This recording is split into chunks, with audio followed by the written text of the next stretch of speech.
Para auditar el presente, debemos desenterrar la raíz del miedo. Y esa raíz tiene una fecha exacta: enero de 1932. Lo que la historia oficial intentó maquillar por décadas como una defensa heroica contra el comunismo fue en realidad un etnocidio. El general Maximiliano Hernández Martínez, fíjate, no solo tomó el poder, selló el destino de El Salvador con la sangre de miles de indígenas y campesinos en el occidente de nuestro país.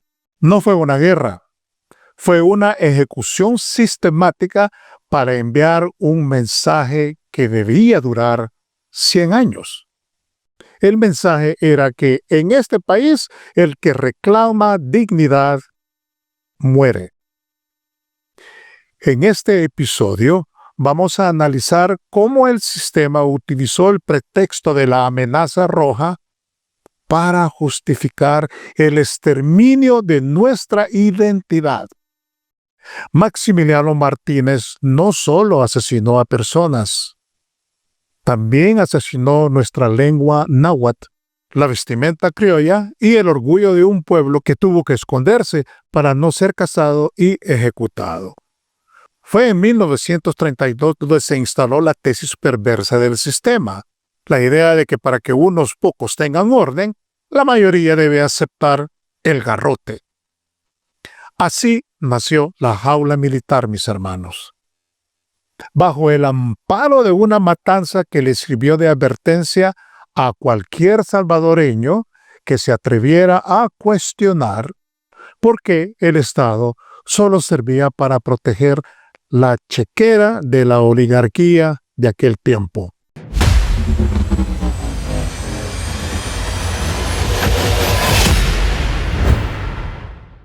Tras el baño de sangre de 1932, el sistema entendió que no podía gobernar solo con masacres esporádicas. Necesitaba una estructura permanente que hiciera que la dictadura pareciera un gobierno. Así nació el Partido de Conciliación Nacional, el PCN. Pero no te dejes engañar por el nombre. La única coalición que ofrecía este partido era la obediencia absoluta al mando militar.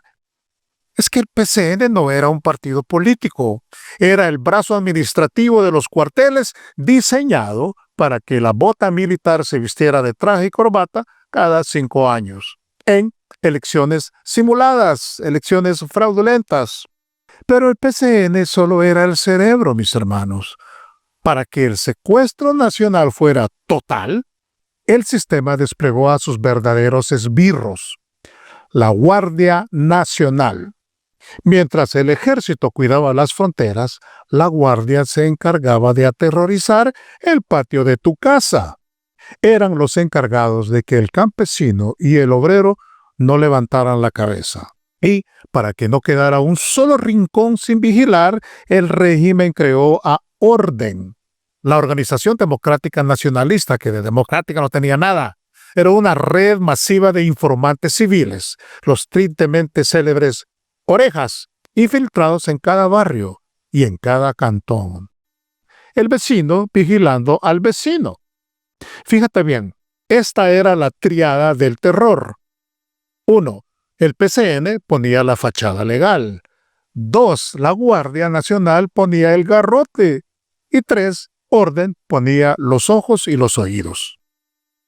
Juntos, todos ellos juntos convirtieron a El Salvador en una jaula donde la libertad fue sustituida por la vigilancia perpetua. Mira, para entender el miedo de esa época, hay que ponerle nombre a la red que lo administraba. Como te repito, era Orden, la Organización Democrática Nacionalista, bajo la doctrina de contrainsurgencia de aquel general, el José Alberto El Chele Medrano. Esta fue la red de espionaje civil más grande de nuestra historia. Un ejército de orejas y delatores que llegó a tener más de 100,000 miembros infiltrados en cada barrio, cantón y mercado. El vecino vigilando al vecino. Orden era el ojo del Estado metido en tu cocina. Eran los encargados de señalar con el dedo quien se atreviera a cuestionar al régimen para que la Guardia Nacional llegara después a patear tu puerta. En medio de ese terror surgió Andes 21 de junio, la Asociación Nacional de Educadores Salvadoreños, que por cierto mis padres fueron educadores y también fueron miembros de Andes 21 de junio. Su nombre conmemoraba la huelga docente de 1968, pero su realidad fue la de un gremio que se convirtió en el blanco prioritario de la dictadura. Es que para el sistema de la jaula militar, un maestro con pensamiento crítico era más peligroso que un guerrillero con fusil. Ahora te voy a explicar cómo el régimen persiguió a estos educadores por el simple hecho de organizar a las comunidades y exigir salarios dignos. Y es que pertenecer a Andes 21 de junio significaba estar en la mira directa de orden.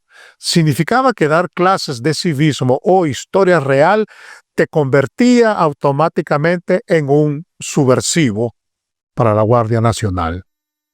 Vivir bajo esta vigilancia significaba saber que tu propio compadre podía ser un informante listo para entregarte solamente por asistir a una reunión sindical de maestros. Ahora verás cómo se moldeó la generación del silencio. La consigna para sobrevivir era clara y brutal: ver, oír y callar. El sistema logró que el ciudadano se convirtiera en su propio carcelero, evitando así meterse en problemas. Mientras veía cómo los esbirros de la Guardia Nacional sacaba de las aulas a los maestros de Andes 21 de junio que nunca regresaban. Ese silencio impuesto no fue falta de valor. No, fue la respuesta humana a un aparato de terror estatal que desde la masacre de 1932 había perfeccionado el arte de asesinar a quien soñara con educar a un pueblo libre. Para la década de los 70, la presión social ya era una caldera a punto de estallar. El pueblo, harto de los susurros y del terror de la Guardia Nacional, intentó usar la última válvula de escape que el sistema decía respetar. ¿Cuál es esa válvula? El voto. En 1972 se formó la Unión Nacional Opositora, conocida como la UNO. Era una coalición que unió al Partido Demócrata Cristiano, PDC, el Movimiento Nacional Revolucionario, MNR, y la Unión Democrática Nacionalista, UDN. Era el esfuerzo de civiles como el ingeniero José Napoleón Duarte y Guillermo Manuel Ungo para desafiar al régimen en las urnas. Pero el Partido de Conciliación Nacional, el PCN, no estaba dispuesto a entregar las llaves de la finca. Cuando los resultados favorecieron ampliamente a la UNO, el sistema respondió con un apagón informativo y el robo descarado de las cajas electorales para imponer ¿a quién? Al coronel Arturo Armando Molina. Entonces paso ahora a auditar quién era este hombre del fraude.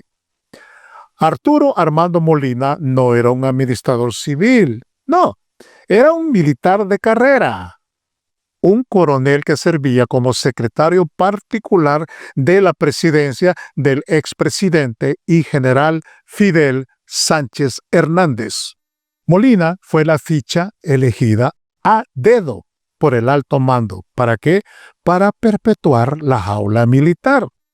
Y fíjate, su ascenso al poder no fue por mérito ni por carisma, sino por un robo electoral descarado que marcó el inicio de la década más violenta.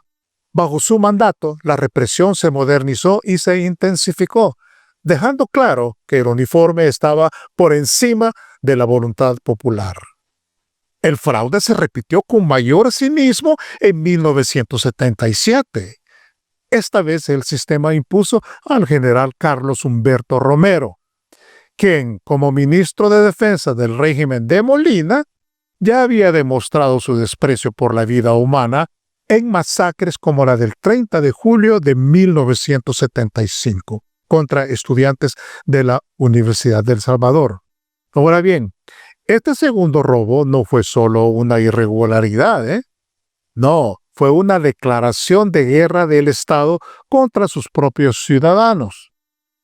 Al cerrar con candado la vía electoral, los militares y la oligarquía le dijeron al salvadoreño que su voz y su voto no valían nada. Ese cierre violento de la democracia formal fue lo que le quitó la razón a los moderados y alimentó la hoguera del conflicto armado.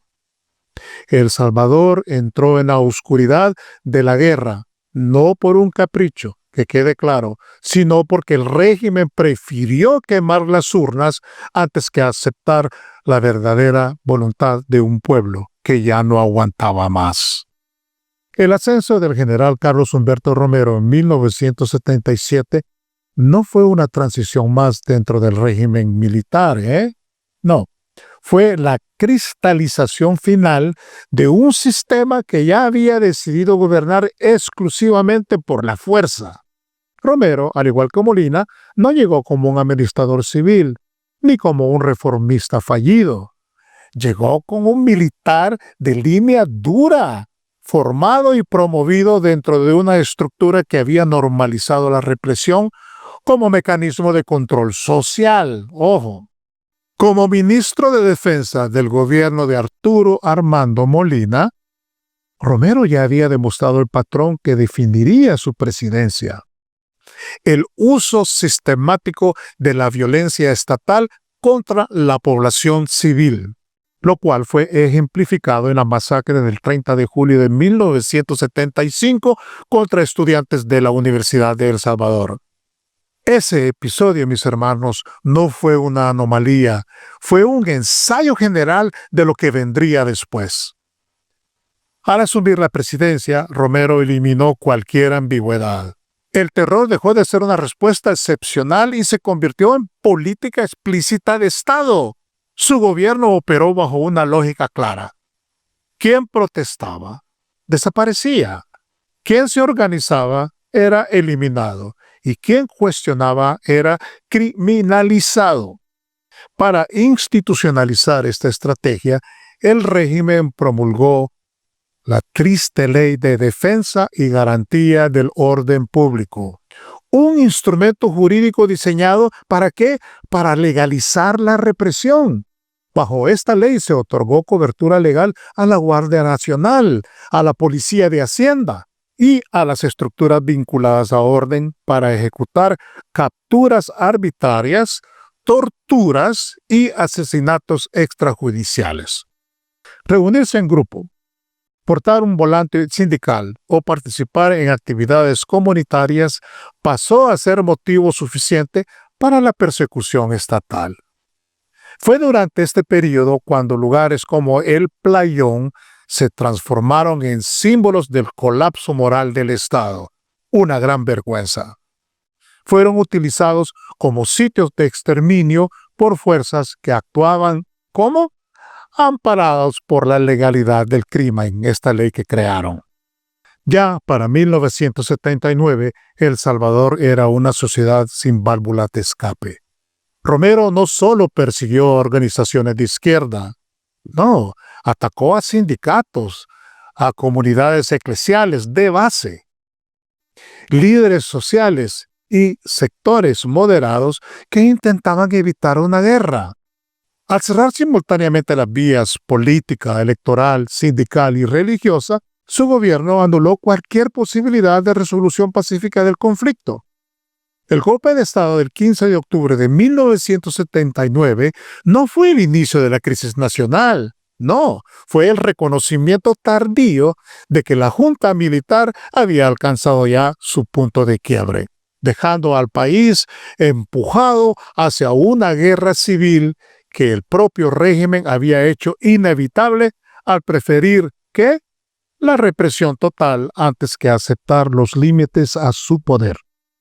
Al auditar este medio siglo de dominio militar, la conclusión es demoledora. El sistema no buscaba el orden, buscaba la sumisión. Desde el etnocidio de 1932 por Maximiliano Martínez hasta el colapso de Carlos Humberto Romero en 1979, la jaula militar intentó convencer al salvadoreño de que la libertad era un enemigo de la estabilidad. El Partido de Conciliación Nacional, PCN, la Guardia Nacional y la red de espionaje de orden no protegieron a la nación, protegieron los privilegios de una minoría a costa del silencio y la sangre de la gran mayoría. El gran error histórico fue creer que el garrote podía sustituir eternamente a la justicia social. La lección que este periodo nos deja es muy clara y contundente. Cuando un Estado le roba al ciudadano su derecho de elegir, le está entregando las armas para defenderse por otros medios. Los fraudes de 1972 y 1977 contra la Unión Nacional Opositora 1 no fueron victorias para el régimen, fueron los clavos en el ataúd de la paz social. Al dinamitar la vía electoral, los generales y la oligarquía de aquel entonces condenaron a El Salvador a 12 años de una guerra civil que se pudo evitar si el sistema hubiera tenido la decencia de aceptar la alternancia. La soberbia de los cuarteles fue el combustible que encendió el conflicto. Hoy, al recordar nombres como el de Maximiliano Hernández Martínez, el de Chele Medrano, Arturo Armando Molina y Carlos Humberto Romero, no lo hacemos por rencor, No, lo hacemos por pura higiene democrática. Auditamos el pasado para entender que el crimen del militarismo comenzó con la sangre del 32 y terminó incendiando al país entero. Mis hermanos, El Salvador pagó un precio altísimo para aprender que la paz sin libertad es simplemente una cárcel con otro nombre. Que esta auditoría sirva entonces para entender que el verdadero orden no nace del miedo, no puede nacer del miedo, sino del respeto sagrado a la voluntad de un pueblo, que nunca más debe permitir que el militarismo y los gobernantes déspotas, servirles a los privilegios de unos pocos, le vuelvan a cerrar la jaula. Y aquí llegamos al borde del abismo. Después de 1932, el sistema aprendió a gobernar con miedo. Después, con el PCN, la Guardia y Orden, aprendió a administrar ese miedo como una rutina. Y cuando el pueblo intentó salir por la vía del voto en el 72 y en el 77, el régimen respondió con fraude y con sangre. Eso es lo que significa la jaula militar. Un país donde la ley era un disfraz, las urnas eran una trampa y la vida del ciudadano una variable prescindible. En 1979, cuando cae Romero, no se abre una puerta, mis hermanos. Se rompe la última bisagra. Porque el golpe no resuelve el problema, solo confirma lo que ya era evidente e inevitable.